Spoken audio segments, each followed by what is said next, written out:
नमस्कार दोस्तों, स्वागत है आपका हमारे YouTube channel SSC Guru Mann sir पर। दोस्तों, मेहनत इतनी करो कि किस्मत घुटने टेक दे। तुम्हें हिम्मत नहीं हारनी है। अगर तुम बार बार फेल्योर हो रहे हो, आपकी किस्मत अगर साथ नहीं दे रही है, तो मेहनत इतनी करो कि आपकी किस्मत घुटने टेकने पर मजबूर हो जाए। और दोस्तों, आज हम लेकर आए हैं आपके लिए कि आपको कौन कौन सी बुक्स पढ़नी जरूरी है अगर कोई भी एसएससी का एग्जाम आपको क्लियर करना है, चाहे वो एसएससी सीजीएल हो, चाहे एसएससी सीएचएसएल हो, एसएससी एमटीएस हो, एसएससी सीपीओ हो। कोई भी अगर आपको एग्जाम क्लियर करना है एसएससी का, तो ये बुक्स आपको पढ़नी ही पड़ेंगी। और कौन कौन सी बुक्स हैं, वो सभी बुक्स हम एक डिटेल वाइज बताएंगे कि कौन से सब्जेक्ट के लिए कौन सी बुक्स ज़्यादा जरूरी हैं। सबसे पहले आते हैं इंग्लिश पर। इंग्लिश में कौन सी बुक्स पढ़नी जरूरी है? इंग्लिश में अगर आप हिंदी मीडियम से है तो ये बुक जो पहले केडी कैंपस के नाम से आती थी ना, पहले ये प्लिन टू पैरामाउंट के नाम से आती थी काफ़ी पहले, लेकिन अभी इसका जो वो अलग अलग हो गया है, पैरामाउंट और केडी कैंपस, इस वजह से अब ये केडी कैंपस के नाम से निकाली जाती है। तो ये इंग्लिश की बुक केडी कैंपस के नाम से हिंदी में आती है। अभी लेटेस्ट एडिशन 2020 का है और वॉल्यूम फर्स्ट के नाम से, वॉल्यूम सेकंड नहीं, वॉल्यूम फर्स्ट, ये आपको पढ़नी है। और अगर आपको इसके अलावा और कोई कंफर्ट लगती है बुक जिसमें ग्रामर हो, तो आप वो भी पढ़ सकते हो। ये हम इन किसी भी बुक्स को बताने के पीछे हमारा मकसद ये नहीं कि आप यही बुक खरीदो।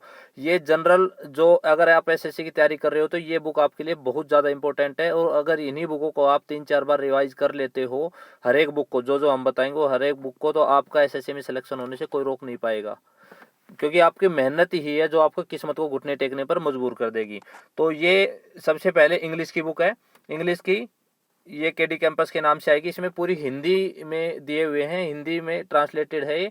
और हिंदी से इंग्लिश टू इंग्लिश भी है। अगर आप इंग्लिश मीडियम से तो इंग्लिश टू इंग्लिश भी ले सकते हो, लेकिन हिंदी मीडियम वालों के लिए बेहतरीन बुक है। यहाँ से आप पूरी बुक को पढ़ लीजिए, काफ़ी आसान भाषा में दी हुई है। इसके बाद जब ये आपकी ये बुक पूरी हो जाए, उसके बाद अगली बुक आपको ये पढ़नी है एमबी पब्लिकेशन की। एसएससी इंग्लिश अजय कुमार सिंह की है, एमबी पब्लिकेशन की लेटेस्ट एडिशन है, 2020-21 का लेटेस्ट एडिशन है। 195 सेट है और इसमें पीछे के प्रीवियस ईयर्स के पेपर हैं। प्रीवियस ईयर्स के पेपर की आपको ये बुक लेनी है। और इसमें जो पीछे एसएससी में अभी तक एग्जाम आए हैं, किसी भी कोई भी चाहे सीएचएसएल हो, एमटीएस हो, और डाटा एंट्री ऑपरेटर का हो अलग से, और या सीजीएल का हो, सीपीओ का हो, उन सभी का इसमें इंग्लिश के जो जो पेपर हैं वो सभी पेपर इसमें दिए हुए हैं। पिछले कुछ सालों के 195 सेट है, उन सभी सेट को आपको पढ़ना है। साथ ही उसके पीछे आपको जो वर्ड मीनिंग्स दिए हुए हैं, उन वर्ड मीनिंग्स को भी साथ के साथ याद करना है। और इस बुक को एक बार पढ़ने से आपको सक्सेस नहीं मिलेगी। इसको बुक को आपको कम से कम 2 बार या 3 बार आपको पढ़ना पड़ेगा, क्योंकि अभी आपके पास सीजीएल के लिए भी टाइम है। अगर आप सीजीएल की तैयारी कर रहे हो तो सीपीओ के लिए भी अभी टाइम है। और एमटीएस का एग्ज़ाम जो अभी फॉर्म निकले हुए हैं, उनका एग्ज़ाम भी अभी जाकर जुलाई में होगा, तो उसके लिए भी आप टाइम है। तो अभी से अगर आप आपकी तैयारी शुरू कर देते हो तो आप आराम से ये पढ़ पाओगे। और जब ये इसमें वन वर्ड सब्स्टिट्यूशन और इडियम फ्रेजेज ये भी शुरू में दिए हुए हैं, और वो मैक्सिमम आए हुए हैं, और एसएससी में ज़्यादातर रिपीट होता है। तो ये बुक बहुत ज़्यादा इंपॉर्टेंट है। ये बुक आपको पढ़नी ही पड़ेगी। ये बुक पढ़ोगे तभी आपका सिलेक्शन हो सकता है। तो ये इंग्लिश की 2 बुक हैं। इसके अलावा अगर आप सिर्फ सीजीएल की या सीपीओ की तैयारी कर रहे हो, क्योंकि एसएससी सीपीओ में मेंस इंग्लिश का होता है, तो उसके लिए एमटीएस के लिए, सीएचएसएल के लिए वो इतनी ज़रूरी नहीं है, लेकिन फिर भी आप चाहो तो पढ़ सकते हो अगर आपके पास समय है। तो उसके लिए आपके ये कॉमन एरर की बुक आती है, a mirror of common errors, ये एक अशोक कुमार सिंह की है। ये देखिए, ये है अजय कुमार सिंह, ये है अशोक कुमार सिंह।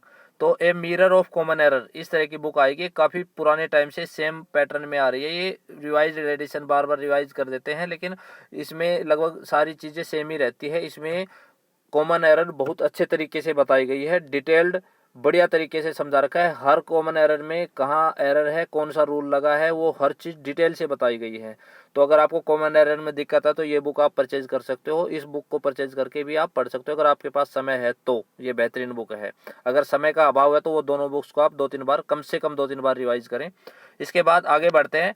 आगे इसके बाद आता है जीके। जीके के लिए ल्यूसेंट सफिशिएंट होती है जनरली, और साथ में आप जो करंट अफेयर्स होती हैं उनको आप साथ डेली की डेली आप तैयार कर लीजिए। किसी भी यूट्यूब चैनल से आप तैयार कर सकते हो, उसके लिए स्पेसिफिक कोई चैनल नहीं है। जो आप खुद से चेक कर लीजिए कि कौन सा न्यूज चैनल, कौन सा यूट्यूब चैनल बढ़िया जीके दे रहा है, करंट अफेयर्स डेली बढ़िया दे रहा है, वहाँ से आप तैयार कर सकते हो। स्पेसिफिक कुछ भी नहीं है। तो ये जीके आप ल्यूसेंट से अगर आपको समझ में नहीं आती, क्योंकि क्या होता है इसमें हिस्ट्री में पॉइंट टू पॉइंट दे रखा है, ज़्यादातर चीज़ों में पॉइंट टू पॉइंट है। साइंस इसकी बेहतरीन है, साइंस में इससे बाहर ज़्यादा ज़रूरत नहीं होगी। और अगर आपको फिर भी अगर कहीं दिक्कत आती है, उसी टॉपिक को आप जाइए यूट्यूब पे, तुरंत उसी टॉपिक को सर्च कीजिए, जो आपके समझ में नहीं आ रहा वहाँ पर आपको डिटेल में भी मिल जाएगा, वो आप समझने के लिए काफ़ी है। और फिर भी अगर आपको लगता है कि आप डिटेल में पढ़ना चाहते हो तो महेश कुमार बर्नवाल की एनसीईआरटी का सारांश आता है बुक्स का। तो आप अगर हिस्ट्री समझ में नहीं आती है तो हिस्ट्री की पूरी एनसीईआरटी का सारांश महेश कुमार बर्नवाल जी के द्वारा लिखी हुई बुक है, तो वो आप पढ़ सकते हो। काफ़ी बढ़िया तरीके से दे रखा है, क्योंकि सारे जो क्वेश्चन आप पढ़ोगे तो आपको पता चलेगा कि सभी क्वेश्चन एनसीईआरटी से ही आते हैं। एनसीईआरटी जो 10th तक की है, +1 2 की भी आजकल आती है, क्योंकि +1 2 में भी काफ़ी चीज़ें दे रखी है एनसीईआरटी में। तो वो +2 तक की एनसीईआरटी का सारांश है, वो वहाँ से आप पढ़ सकते हो, अगर आपके ये ल्यूसेंट अगर आपके समझ में नहीं आती है तो इसके बाद ल्यूसेंट के बाद पढ़ते हैं मैथमेटिक्स की तरफ। मैथमेटिक्स के लिए जो नवीन अंकगणित ये है, ये बहुत ज़्यादा इंपॉर्टेंट है RS अग्रवाल का। जिनके बेसिक्स क्लियर नहीं है उनके लिए ये आप पढ़ सकते हो। इसके अलावा हम किसी भी चैनल का प्रमोट नहीं कर रहे हैं, ना किसी बुक्स का प्रमोट कर रहे हैं। जो रियल में जेन्युइन जरूरी हैं उन्हीं के लिए वही हम आपको बता रहे हैं। और इसके अलावा अगर आप के बेसिक्स क्लियर नहीं है तो एक आप जाओगे यूट्यूब चैनल पर, तो अभिनय मैथ्स लगभग आप सभी जानते भी होंगे, आपने नाम भी सुना होगा, काफ़ी पॉपुलर टीचर हैं अभिनय सर।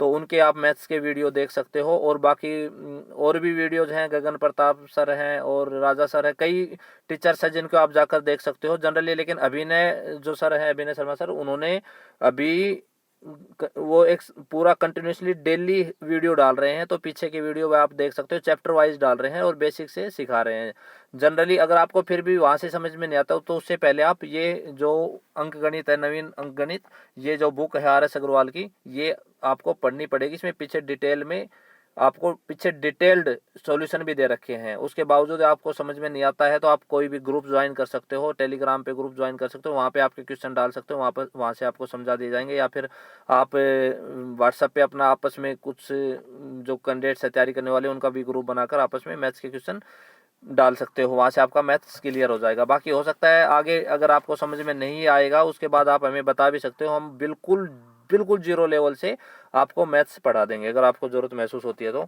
इस बुक के बाद अगली जो ये बुक पूरी हो जाती है, उसके बाद अगली जो बुक है वो बुक है, ये राकेश यादव सर की बुक है। राकेश यादव सर की बाईलिंगुअल है, हिंदी में भी है, इंग्लिश में भी आती है।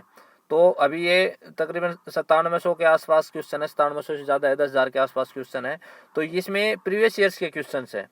अगर आपको इसमें से समझ में आता है ठीक है, नहीं इसके अलावा किरण की भी बुक आती है, इनमें दोनों में से कोई भी आप ले सकते हो।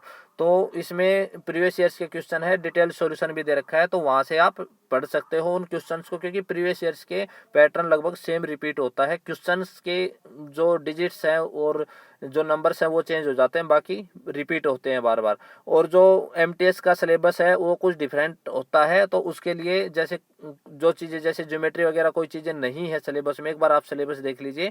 अगर सिलेबस में ज्योमेट्री वगैरह नहीं है तो इसमें से वो चैप्टर आपको करने की ज़रूरत नहीं है, अपना सिलेबस देख के उसी तरीके से आप तैयारी कीजिए। लेकिन ये जो बुक्स है ये अल्टीमेट बुक है, इनका कोई तोड़ नहीं है। SSC की तैयारी के लिए ये बुक आपको बहुत ज़्यादा ज़रूरी है। तो इसके अलावा ये किरण में या इसमें से राकेश यादव सर की बुक में से कोई भी आप कर सकते हो, इनमें कोई बाध्यता नहीं है कि ये करे या करो, क्योंकि प्रीवियस ईयर के क्वेश्चन है, किसी भी बुक में से सेम ही मिलेंगे, सॉल्यूशन दोनों में पीछे दिया हुआ है। इसके बाद बढ़ते हैं रीजनिंग के लिए मास्टर रीजनिंग, ये अरिहंत की आती है, वर्बल, नॉन वर्बल और एनालिटिक। ये इसमें क्या है, हर जो भी चैप्टर है हर चैप्टर की डिटेल में दे रखा है, आपको पूरी डिटेल सॉल्यूशन दे रखा है। शुरू में एक जैसे टीचर पढ़ाता है उस तरीके से आपको दिया हुआ है, उसके बाद क्वेश्चन दिए हुए हैं उसी पैटर्न के, फिर लास्ट में एक मास्टर एक्सरसाइज दी हुई है जिसमें ओवरऑल क्वेश्चंस दिए हुए हैं। तो ये अगर आप पूरी करते हो, जो आपके सिलेबस में दिए हुए पॉइंट है, सिर्फ उन्हीं पॉइंट्स के आधार पे आप इस बुक्स में से पढ़े। सारी बुक अगर नहीं पढ़ना चाहते हो कोई ज़रूरत नहीं है, लेकिन इसमें से आपकी हर चीज़ क्लियर हो जाएगी। और ये दिखने में बहुत मोटी बुक है, क्योंकि इसमें जो पढ़ने का मटेरियल है टीचर की तरह बताया गया है, इसलिए इसमें दिखने में मोटी है, लेकिन अगर आप वो पढ़ोगे तो बहुत जल्दी आपकी कवर हो जाएगी, ज़्यादा समय इसको पढ़ने में आपको नहीं लगेगा। इसके बाद आप इतना है, रीजनिंग में आपके शायद 1-2 नंबर कट जाएँ तो कट जाएँ, नहीं लेकिन आपके नंबर कटने के चांसेज नहीं रहेंगे। ये रीजनिंग की मास्टर बुक है, तो इसको आप अच्छे से पढ़ लीजिए।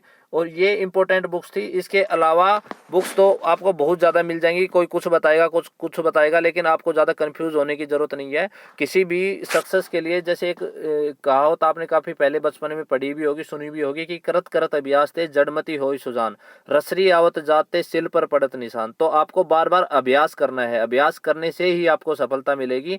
जिस तरीके से एक रस्सी वैसे तो पत्थर से कट जाती है, लेकिन बार बार अगर वो पत्थर के ऊपर चलती रहती है तो उसके बाद क्या होता है कि पत्थर के ऊपर निशान पड़ जाता है उस रस्सी का। जैसे पहले पुराने जमाने में कुएं होते थे, कुओं से पानी खींचा जाता था तो वो रस्सी के सहारे खींचा जाता था। तो वो जिस पत्थर के वो लग के बार बार खींचते थे तो वो रस्सी तो ऐसे कैसे रहती थी, थोड़ी बहुत खींचती थी, लेकिन उस पत्थर पर भी निशान पड़ जाता था।